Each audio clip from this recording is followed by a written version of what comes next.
Et si on pouvait stocker de l'énergie? Non pas avec des produits chimiques compliqués, mais avec la force la plus simple, la plus fondamentale de l'univers. La gravité? C'est le pari un peu fou d'Energy Vault. Allez, on va décortiquer ensemble comment de simples blocs de béton pourraient bien alimenter notre avenir. Alors voilà l'image qui a fait le tour du monde, ou presque. C'est la tour originelle d'Energy Vault. On dirait un engin tout droit sorti d'un film de science-fiction, hein. Mais non, non, cette structure a bel et bien été construite en Suisse. Juste pour prouver qu'une idée toute simple pouvait, en théorie, fonctionner à très très grande échelle. Voilà, la question est posée et elle change tout. On met de côté le lithium, le cobalt, juste un instant. L'idée, c'est de revenir à des principes de physique de base pour essayer de résoudre l'un des plus grands défis de la transition énergétique. Alors, voilà notre programme. On va d'abord explorer le concept, puis on verra comment la technologie fonctionne concrètement. Ensuite, on se penchera sur les avantages, mais aussi sur les problèmes bien réels, avant de voir ce que l'avenir nous réserve. Allez, on attaque la première partie, parce que pour bien comprendre l'intérêt d'Energy Vault, il faut d'abord saisir pourquoi on a un besoin absolument crucial de nouvelles solutions de stockage d'énergie à grande échelle. C'est le fameux problème de l'intermittence. Le soleil, le vent, c'est génial, ça nous donne de l'énergie propre et en abondance. Le seul hic, c'est qu'ils ne sont pas toujours là quand on en a besoin. Le stockage, c'est vraiment la pièce manquante du grand puzzle des énergies renouvelables. Alors attention, l'idée d'utiliser la gravité pour stocker de l'énergie, ce n'est pas nouveau, hein. En fait, c'est même la méthode la plus utilisée dans le monde. C'est le pompage-turbinage. On utilise l'électricité pour pomper de l'eau en hauteur et on la relâche plus tard pour produire de l'électricité. Ça représente environ 90% de la capacité mondiale de stockage. Energy Vault s'inspire de ce principe qui a fait ses preuves, mais en essayant de s'affranchir du besoin d'avoir une montagne et un barrage. Bon, mais alors concrètement, comment ça marche chez Energy Vault? Il faut savoir que la technologie a pas mal évolué. On est passé d'une tour très impressionnante à un système qui ressemble plus à un entrepôt, mais le principe, lui, reste exactement le même.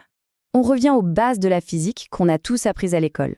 Plus la masse, le m, est lourde, et plus la hauteur, le h, est grande, plus on stocke d'énergie potentielle. En gros, quand Energy Vault soulève un bloc de 30 tonnes, c'est comme si on tendait un énorme élastique gravitationnel. C'est ce principe tout simple qu'ils exploitent. Le processus, en fait, il est d'une simplicité presque déconcertante. Quand il y a trop d'électricité sur le réseau, par exemple un dimanche après-midi ensoleillé et venteux, on utilise ce surplus pour construire une tour de blocs. Et quand on a besoin d'électricité, le soir par exemple, on déconstruit la tour, bloc par bloc, et leur descente génère du courant. C'est tout. Et là, attention, parce qu'il y a une vraie innovation. Les blocs ne sont pas de simples parpaings. Ils sont conçus pour être une solution d'économie circulaire. On peut y intégrer toutes sortes de déchets industriels. C'est un double avantage pour l'environnement, on stocke de l'énergie propre et on recycle des déchets en même temps.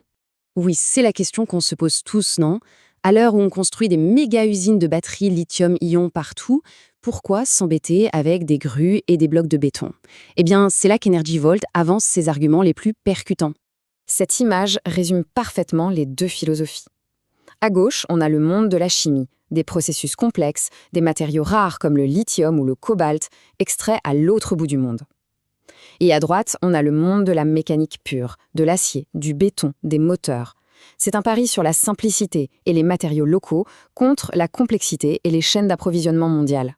Alors, regardons les chiffres d'un peu plus près. Le point le plus important, c'est la durée de vie. Plus de 35 ans pour le système à gravité, contre 10 à 15 ans pour les batteries. Et surtout, zéro dégradation. Un bloc de béton ne perd pas sa capacité à stocker de l'énergie, même après des milliers de cycles. Si on ajoute l'absence de risque d'incendie, c'est un avantage énorme en termes de sécurité. Niveau efficacité, on est dans le même ordre de grandeur que le lithium-ion.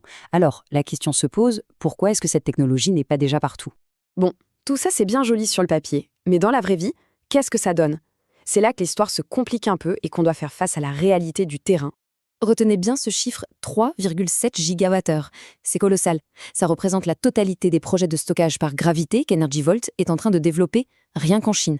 Ça montre bien que ce n'est plus juste un concept, il y a des investissements massifs qui sont engagés. Et voici la preuve que ça avance. Rudong, en Chine, c'est une étape historique. C'est la toute première fois qu'un système de ce type est connecté à un réseau national pour un usage commercial. Autant dire que le monde de l'énergie regarde ça de très très près pour voir si ça tient ses promesses. Mais tout le monde n'est pas convaincu, loin de là. Cette citation, elle est assez cinglante, non? Elle vient d'un rapport très critique qui a tout simplement comparé la technologie d'Energy Vault à un projet de sciences de collège, en gros. Voilà, on est au cœur du débat. D'un côté, Energyvolt qui promet des coûts bas et une super efficacité. De l'autre, les sceptiques qui pointent du doigt la faible densité énergétique de la gravité. En clair, il faut des bâtiments énormes pour stocker une quantité d'énergie qui finalement reste modeste. Ils doutent aussi des coûts réels. Et puis il y a ce fameux changement de design, passer de la tour à un bâtiment fermé.